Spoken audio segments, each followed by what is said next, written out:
Higit isang buwan nang nakalipas mula nang mainit na pinag-usapan ang pumutok na issue sa pagitan ni Maris Racal, Anthony Jennings at non-showbiz ex-girlfriend ng aktor. At ngayon nagparamdam na ulit ang actress-singer sa online world, bida ang kanyang new song.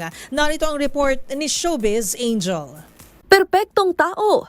Iyan ang pamagat ng kantang inilabas ni Maris Racal higit isang buwan matapos ang kinasangkutan nitong kontrobersiya.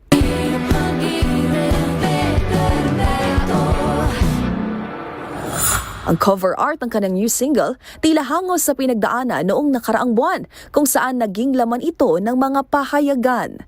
Kapansin-pansin din ang date na inilagay sa ginawang dyaryo na December 3, 2024.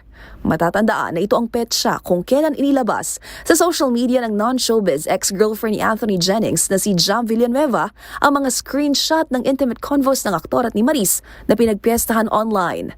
Ayon naman sa actress-singer, nabuo ang kantang Perpektong Tao mula sa kanyang journey through pain, regret, and courage to seek forgiveness.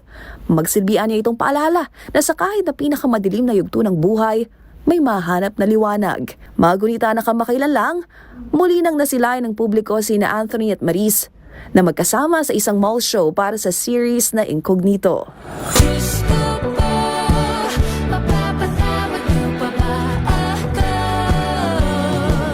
Para sa MBC TV Network News, ito pang ng Showbiz Angel ng DZRH TV, una sa Pilipinas, una sa Pilipino.